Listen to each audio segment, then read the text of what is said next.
Meus amados, eu vos saúdo com a paz do Senhor. Este é o canal Antioquia, um instrumento de Deus para abençoar a sua vida. Quero, nesse momento, agradecer a sua gentileza, o seu acompanhamento, o cuidado que você tem tido com a palavra de Deus, os seus compartilhamentos e por nos seguir durante estes dias. Deus abençoe a você e a sua família, na certeza de que a palavra de Deus fará algo maravilhoso na sua vida e na sua fé. Quero convidar para ler comigo no livro de Esther, capítulo 3, versículo 13, que diz: E as cartas se enviaram pela mão dos correios, e todas as províncias do rei que destruíssem, matassem e lançassem a perder a todos os judeus, desde o moço até o velho, crianças e mulheres, em um mesmo dia, a 13 do 12º do mês, que é mês de Adar, e que saqueassem o seu despojo. Quero, meus amados, antes de tudo ainda, pedir que você compartilhe os nossos vídeos, se inscreva no canal e assista. Se não tiver tempo para assistir completo, assista uma parte, para que você possa fazer um juízo da palavra que está sendo lançada.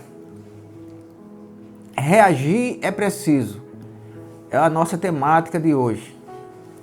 Meus amados irmãos, nós estamos falando, ou começaremos a história de um judeu chamado Mardoqueu, que ocupou um cargo na guarda do rei Assuero, lá no Império Persa, de Amã, que era um alto comissário do Império também, e de Esther. O Mardoqueu era tio dessa jovem chamada Esther. Aliás, era primo dessa jovem chamada Esther.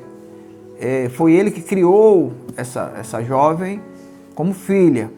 Com a morte do pai da Esther e da mãe, ele criou essa moça lá no Império Persa, para onde tinham levado cativos por Nabucodonosor. Diz a Bíblia que, sendo ele um trabalhador da guarda do império, ele estava ali sempre à porta do rei, ele e outros. E existia uma ordem do rei de que o Amã, que era um alto comissário do reinado ou do império, que todos que estivessem ali se dobrassem ao Amã. O Mardoqueu não fazia isso. E segundo o relato, todos os dias ele era advertido pelos demais, que era a ordem do rei para que prestasse reverência ao Amã. E o Mardoqueu nunca se curvou.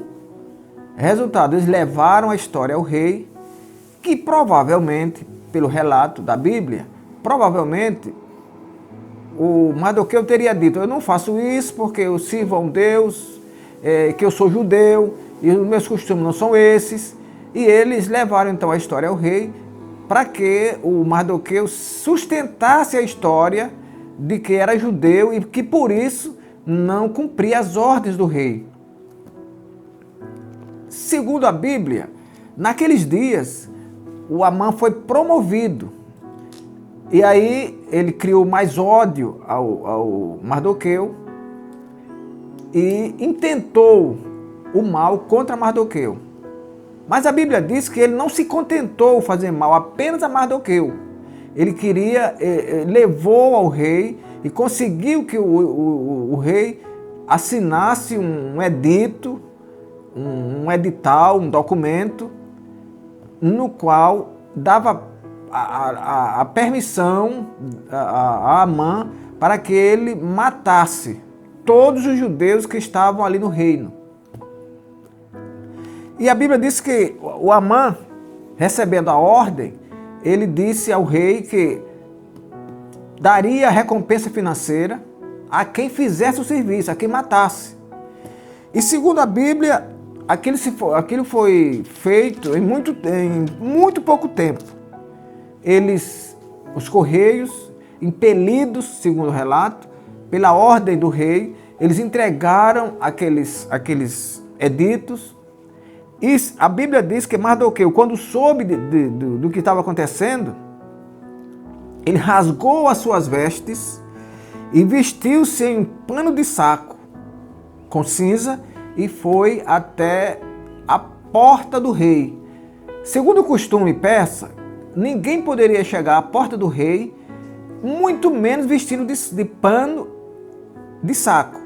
Vestir pano de saco na época era a forma que alguém tinha de exteriorizar um estado grave de tristeza. E Mardoqueu estava verdadeiramente muito triste. Diz a Bíblia que em todas as províncias onde a palavra chegava, a palavra do rei, havia entre os judeus grande luto, havia choro, lamentação e jejum, para que Deus tivesse misericórdia dos judeus e aquela matança não acontecesse. O Mardoqueu, então, vai a Esté, que à época já era rainha. Não vamos contar a história da ascensão de Esté ao reinado para não ser muito longo. A Esté já era rainha. Mardoqueu, então, busca apoio dela para que aquele edito fosse revogado. Sabemos que na época um edito persa não poderia ser revogado. A Bíblia diz que Esté recebeu a notícia de Mardoqueu e disse: olha, eu não posso, porque todo mundo sabe que ninguém pode entrar à presença do rei sem ser chamado. E se apresentar ao rei e o cetro não for dirigido, isto é, o perdão, que o cetro apontava para o perdão, a pessoa seria condenada à morte.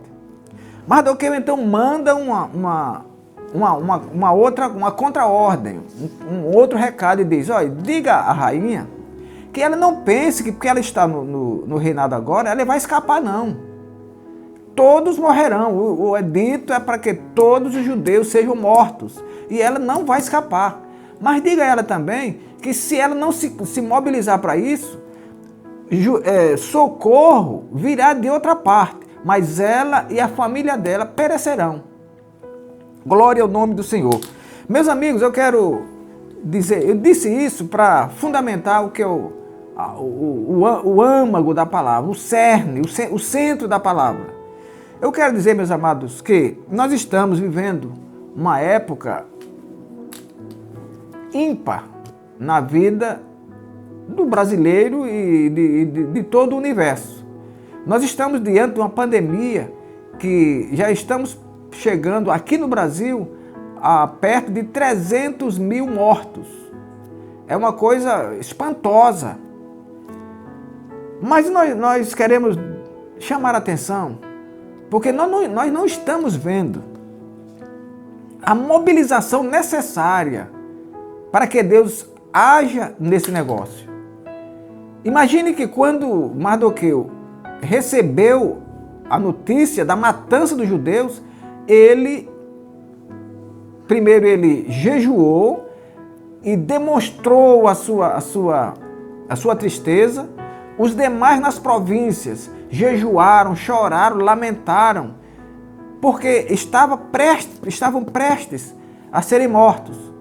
A Esté depois foi convencida pelo próprio Mardoqueu a que ela decretasse um jejum em Suzã, que era a capital do Império Persa, para que Deus se apiedasse dos judeus e que não viesse a matá-los. O que acontece com isso? A Bíblia diz que, como o edito não poderia ser revogado, foi-se assinado outro edito dando o direito de defesa aos judeus.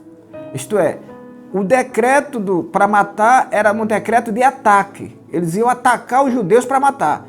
O outro decreto era um decreto de defesa. Os judeus não iam correr para cima daquelas pessoas, mas eles ficariam esperando, eles se juntariam e ficariam esperando para que se defendesse. Meus amados irmãos, eu quero dizer nessa tarde que os pais, nas suas famílias, assumam o sacerdócio, decretem período de oração, de jejum. A situação não é fácil. Pastores nas suas igrejas, decretem oração e jejum. O problema não é fácil. Deus reverteu a pena de morte lá para os judeus e vai reverter se nós orarmos. A Bíblia diz que se esse povo que se chama pelo meu nome se humilhar e orar e deixar os seus maus caminhos, eu ouvirei do céu, sararei os seus pecados e perdoarei os seus pecados e sararei a sua terra. Não podemos assistir pacificamente ou passivamente tanta gente morrer. Se nós sabemos que a oração de um justo pode muito em seus efeitos. A oração de um justo, eu repito, pode muito em seus efeitos. E a Bíblia é clara.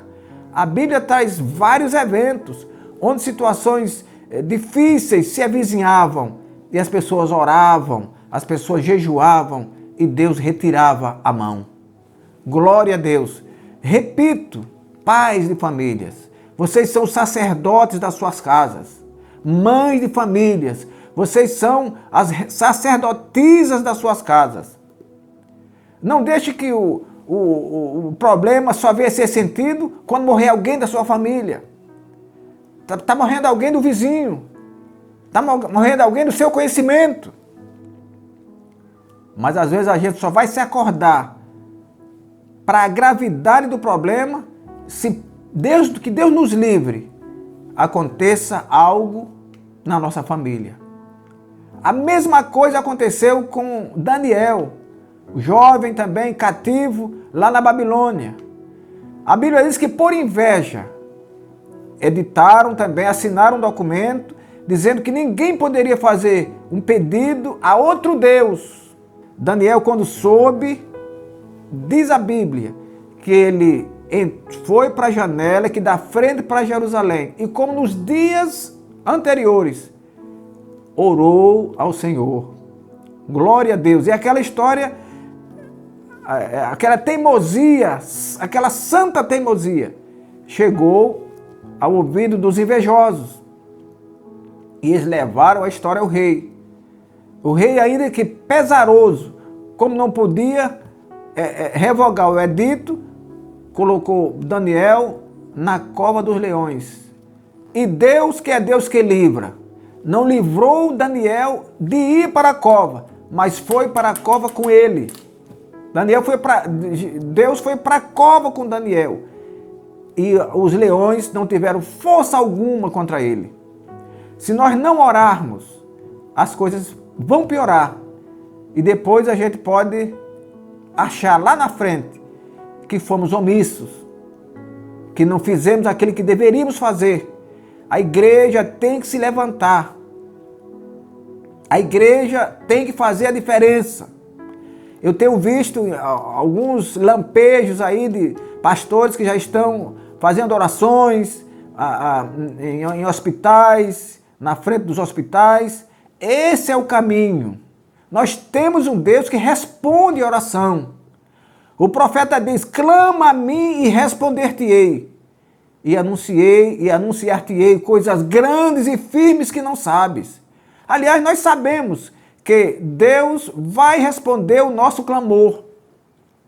Glória a Deus. Nós sabemos disso, que Deus responde o nosso clamor. Mas se nós abaixarmos a guarda, se nós acharmos que tudo está normal, se nós acharmos que apenas a vacina vai resolver, se nós acharmos que um medicamento aqui ou ali vai resolver, nós estamos redondamente enganados. Deus refez, em benefício dos judeus, a matança que seria feita. E Deus livrou Daniel na cova dos leões, ou da cova dos leões. Aliás, na cova dos leões, que ele foi para a cova, mas os leões não tiveram nenhum poder contra eles. Deus estava ali. Como Deus estará conosco se nós orarmos, nós levantarmos as mãos, mãos santas, é assim que a Bíblia diz. Levantar mãos santas, intercedendo por aqueles que estão nos hospitais, aqueles que estão entubados, aqueles que estão com dificuldade de respiração. E meus amados irmãos, e não sejamos egoístas em orar apenas pelos nossos. Vamos orar por todos aqueles que estão sofrendo. Todos precisam de oração. A oração de um justo pode muito em seus efeitos, diz a Bíblia Sagrada. Vamos orar pelos profissionais da saúde que estão lá nos hospitais arriscando as próprias vidas para salvar as nossas. Vamos orar pelos profissionais de segurança que estão na linha de frente também para a fiscalização, para fazer aquilo para o que são comissionados, mas que também estão se arriscando por nós. E nós muitas vezes parados, achando que não podemos fazer nada e que vamos aguardar e que Deus está no controle de tudo. Deus está no controle de tudo, mas Ele manda que nós clamemos. Clama a mim e responder-te-ei. Glória a Deus. Eu não estou aqui mandando recado direto para ninguém, eu estou pedindo que nós assumamos as nossas responsabilidades como igreja de Deus. Como igreja de Deus aqui na terra. Que sempre fez a diferença. Que sempre se reuniu em oração. Que sempre jejuou. Que sempre soube que a primeira reação não é falando mal dos governos. Não é. A primeira reação não é essa. A primeira reação não é desobedecendo. Não. A primeira reação da igreja é orando, é jejuando, é buscando a face do Senhor. Glória a Deus. Quando nós vamos jejuar, meus amados irmãos, nós estamos chamando a atenção de Deus. Chamando a atenção de Deus para uma crise, para um problema que salta ao nosso domínio, que foge da nossa alçada a resolver. Então nós vamos entregar quem pode resolver. E só Deus pode resolver. Quando nós clamamos a Deus, nós estamos elevando o nosso fervor para a tomada de decisões críticas. Decisões cujas soluções estão fora do alcance do homem. É assim que nós elevamos a Deus o nosso jejum, a nossa contrição de coração, e Deus sempre ouve. Porque o nosso Deus é um Deus misericordioso. E a Bíblia diz que Ele é médico dos médicos. Ele é médico por excelência. Louvado seja o Senhor. Parece que nós estamos encurralados. Encurralados. Não, como que diz? Não tem mais jeito. A pandemia já se alastrou. Então agora vamos esperar soluções humanas. Vamos esperar a medicação, vamos esperar a UTI, vamos esperar a vacina. Como se as providências de Deus estivessem limitadas ao vírus. Não dá para calar. Não dá para ficar quieto. Não dá para ficar passivo assistindo tanta gente morrendo. Tanta gente sofrendo. Gente que você conhece. Parentes seus. E Deus abençoe que não tenha tido ninguém que tivesse sofrido na sua família ainda. Mas é bem provável que haja de agora em diante. Porque o negócio está sem controle. No homem, controle do homem. Mas Deus é quem controla todas as coisas. Abra a sua mente, abramos as nossas mentes e busquemos o socorro no Senhor. Repito, famílias nas suas casas, pastores nas suas igrejas, e Deus certamente nos ouvirá. Deus abençoe a todos e até o nosso próximo encontro. Inclinai os vossos ouvidos e vinde a mim, ouvi e a vossa alma viverá.